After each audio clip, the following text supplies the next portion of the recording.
नमस्कार बच्चों, मैं संदीप कुमार आर्य GR इंटर कॉलेज राठ से। तो प्यारे बच्चों, हम लोग आज 9th की जो मैथमेटिक्स पढ़ने वाले हैं। आज हम शुरू कर रहे हैं चैप्टर नंबर 2 जिसका नाम है बहुपद तथा उसके गुणनखंड, जिसको इंग्लिश में हम बोलते हैं पॉलिनोमियल, और उसके फैक्टर्स के बारे में आज पढ़ने वाले हैं। तो सबसे पहली बात तो इंट्रोडक्शन में हमें पता होना चाहिए बेटा कि बहुपद होता क्या है। क्या होता है बेटा बहुपद होता क्या है, इसके बारे में हमें जानकारी होना जरूरी है। तो सबसे पहले बेटा हम बात करते हैं बहुपद की, जिसको इंग्लिश में हम लोग क्या बोलते हैं बेटा पॉलिनोमियल, कि बहुपद है क्या। बहुपद की बेटा परिभाषा आपको याद रखना है। यदि किसी चर की घात, यदि कोई हमारे पास समीकरण दिया गया है और यदि किसी समीकरण में चर की घात एक पूर्ण संख्या है, चर की घात कैसी है बेटा, एक पूर्ण संख्या है, तो वह बहुपद है। यदि किसी समीकरण में, अब समीकरण आपको कोई भी हो सकता है, आपका रैखिक समीकरण हो सकता है, द्विघात समीकरण हो सकता है, त्रिघात समीकरण हो सकता है, चतुर्घात, पंचम घात, कुछ भी हो सकता है। तो यदि किसी समीकरण में चर की घात, चर क्या है बेटा x, y, z, जिसमें समीकरण बना होगा, यदि किसी समीकरण में चर की घात एक पूर्ण संख्या है। आप पढ़ के आए बेटा, हम थोड़ा सा आपको जानकारी दे दें।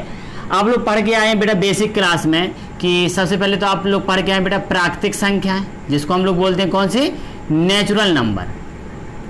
प्राकृतिक संख्या है बेटा, प्राकृतिक संख्या कहाँ से स्टार्ट होती है, 1 से। तो 1 से लेकर अनंत है, 1 2 3 4 5 6, ये सब क्या है बेटा आपकी प्राकृतिक संख्या है।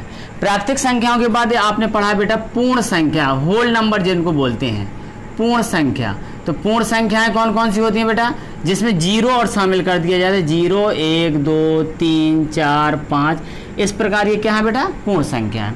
पूर्ण संख्याओं के बाद आता है सम संख्याएं, इवन नंबर जिसको बोलते हैं बेटा सम संख्याएं।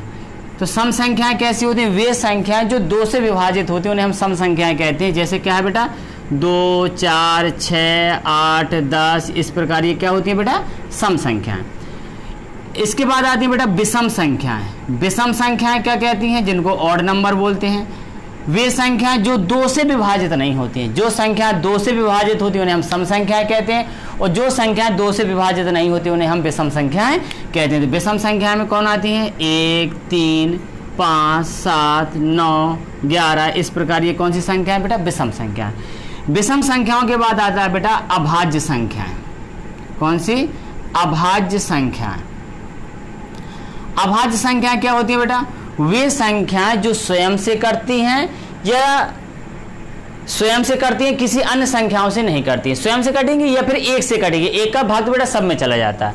तो वे संख्याएं जो स्वयं से करती हैं या फिर 1 से करती हैं उन्हें हम क्या कहते हैं अभाज्य संख्याएं, जिसमें कौन कौन होती हैं 2 3 5 7 11 13 17 19 23 29 31, इस प्रकार ये सब कौन सी संख्या है बेटा अभाज्य संख्या।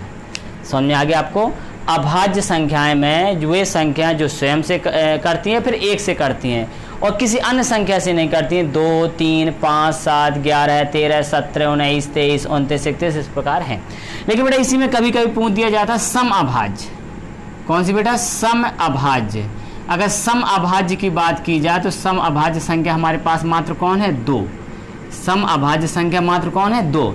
अगर विषम अभाज्य कही जाए तो ये जितनी भी हमने लाइन खींच दी है सभी विषम अभाज्य संख्याएं होती हैं।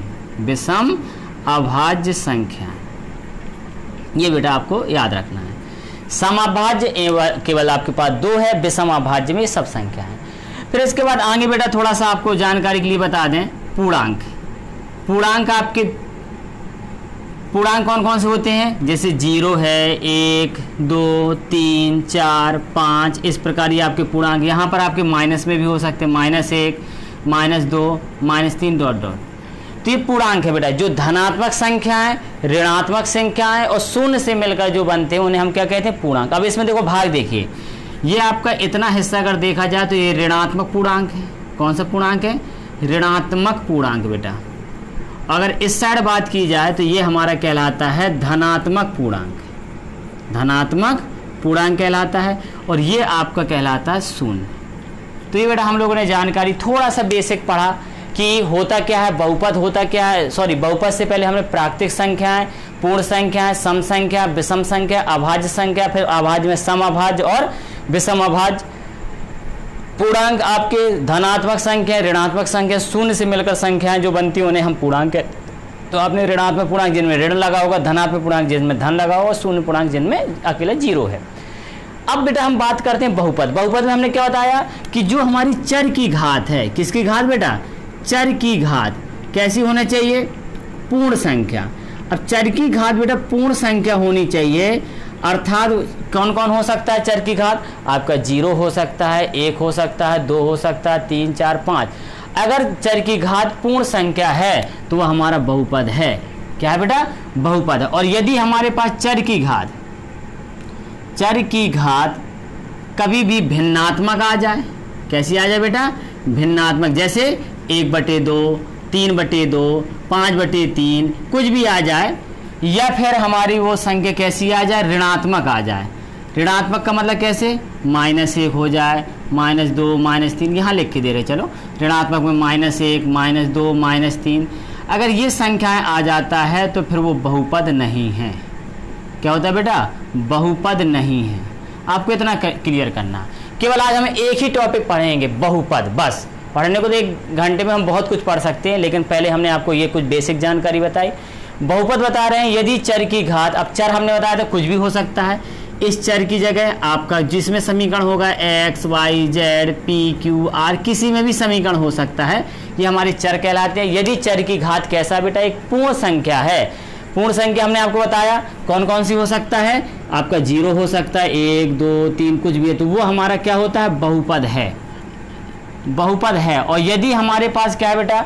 चर की घात भिन्नात्मक है या फिर ऋणात्मक है तो वो बहुपद नहीं है। अब एग्जाम्पल समझिए, और इसके लिए हम आपको एक चीज़ और बता दें, यदि कहीं पर बेटा जैसे √x लिखा होता है तो आपको पता है यहाँ पर 2 छुपा रहता है। ऐसे जब रूट खत्म किया जाता है तो x की पावर कितना होता है? 1/2।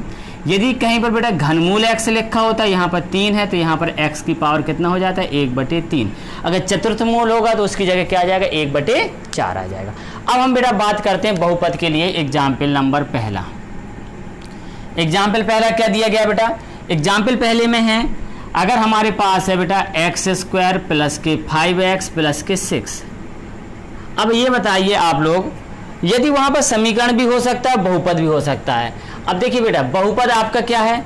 जिसमें हमारे पास जैसे x² + 5x + 6 दिया गया है, बराबर = 0 वगैरह कुछ नहीं है, तो ये हमारे बहुपद के रूप में लिख गया है। अब हमें ये बताना है कि ये हमारा कैसा है, कि बहुपद है या नहीं है, इसके लिए बात करनी है। अब बहुपद है या नहीं की कंडीशन कैसे देखेंगे बेटा? तो इसके लिए सबसे पहले बात देखिए आप,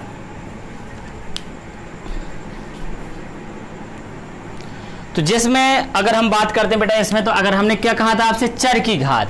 तो चर आपके पास यहाँ पर क्या है? x। तो देखिए x की घात आप देखेंगे तो x की घात यहाँ पर क्या है? 2 है। चलिए ठीक है, 2 हमारा एक कैसी संख्या बेटा? पूर्ण संख्या है। उसके बाद यहाँ पर लिखा 5x, तो x की पावर जब कुछ नहीं लिखा तो x की पावर क्या माना जाएगा बेटा? 1 माना जाएगा।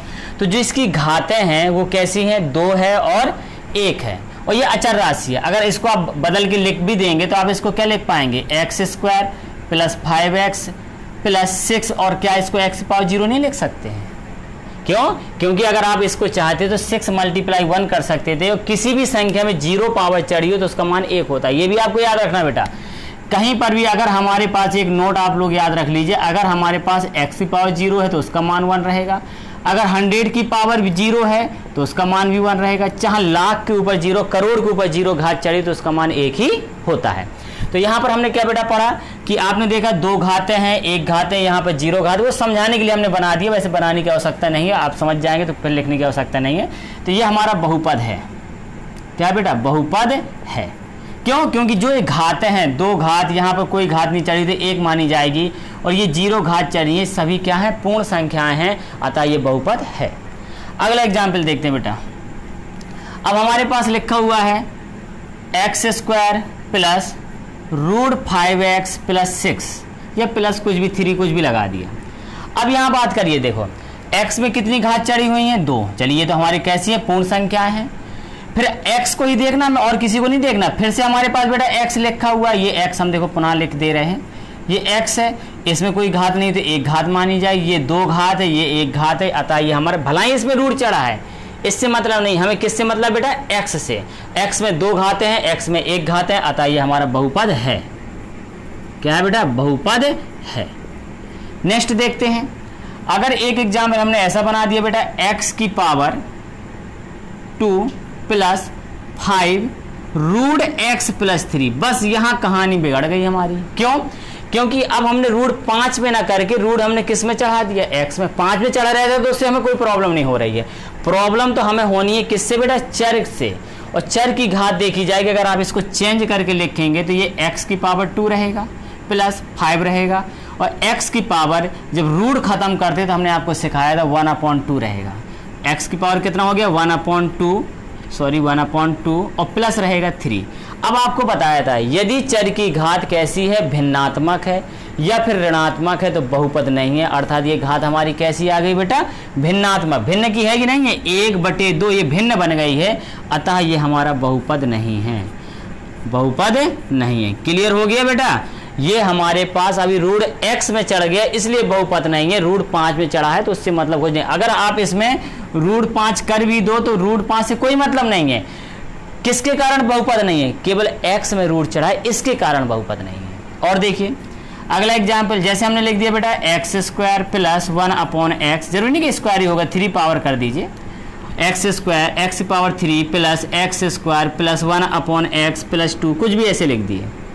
अगर आप इसको थोड़ा सा चेंज करेंगे तो x की पावर 3 आएगा प्लस x² आएगा प्लस x की पावर जब ऊपर ले जाएंगे तो x की पावर -1 हो जाएगा और प्लस 2 हो जाए। अब भाई ये क्या कहानी होगी बेटा आपके पास कि जो ये पावर थी, क्योंकि जब हर में x लिखा हुआ है, जब कोई पावर नहीं तो 1 माना जाएगा, जब नीचे से ऊपर ले जाएंगे तो इसकी घात किस में हो गई बेटा, माइनस में घात हो गई। इसलिए हमने बताया था यहाँ पर यदि आपकी कैसी घात है, उसकी ऋणात्मक घात है तो बहुपद नहीं है, तो आप लिख दोगे इसको बहुपद नहीं है। क्लियर हो रहा नहीं हो रहा बेटा आप लोगों को?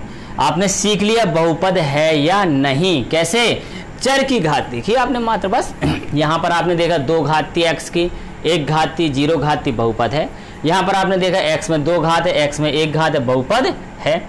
यहाँ पर आपने देखा बेटा कि x² प्लस के अंडर रूट 5 प्लस के under into under root x plus कर दी। अब देखो यहाँ पर भी अंडर रूट 5 था लेकिन फिर भी बहुपद था, लेकिन यहाँ पर क्या है, x में रूट चढ़ गया, किसमें, चर में घात हमारी भिन्नात्मक हो गई इसलिए बहुपद नहीं है। इधर बात की बेटा x की power 3 plus x² plus 1/x था, जब x को ऊपर ले जाएंगे, सॉरी x जब ऊपर जाएगा तो पावर कैसे हो जाएगी, माइनस में हो जाएगी, x की पावर -1 प्लस 2, अतः बहुपद नहीं है। तो आपको ये बहुपद समझ में आए होंगे, बहुपद है या नहीं आपको क्लियर हो गए होंगे। इसका आप स्क्रीनशॉट लेना चाहें तो ले सकते हैं, ले लीजिए बेटा आप लोग स्क्रीनशॉट ले लीजिए, ठीक है। अब देखिए बात करते हैं आगे। अब आगे देखिए, ये तो आपने सीखा बहुपद है या नहीं। अब इसके चाहे जितने एग्जाम्पल बना दिए जाएं आप आराम से कर सकते हैं, कोई हार्ड नहीं लगेगा आपको, बहुपद है या बहुपद नहीं है। अब देखिए जैसे हम और बना दे रहे हैं एग्जाम्पल, जैसे आपने लिख दिया 5x की power 5 plus 2x power 4 plus 3x power -3 plus 1। आपको स्वाभाविक पता चल गया कि x में कैसी घात है, माइनस की घात है, तुरंत आपने क्लियर कर दिया ये बहुपद नहीं है, ठीक। और देखिए अगर हमारे पास लिखा है 8x की power 3 plus 6x square plus 1/x की पावर -1 प्लस 2, अगर आप इसको थोड़ा चेंज करेंगे तो चेंज करने से आप क्या पाएंगे, 8x की पावर 3 प्लस 6x स्क्वायर -1 जब ऊपर ले जाएंगे तो प्लस का तो ओनली x बन जाएगा प्लस 6। आपने देखा अभी तो ऋण की घात दिख रही थी लेकिन वो बटे में थी, ऊपर ले गए तो धनात्मक बन गई, इसलिए आप कह सकते हैं ये बहुपद है। क्या बेटा, बहुपद है। तो बहुपद तो लिखना बड़ा आसान है, कोई हार्ड नहीं है।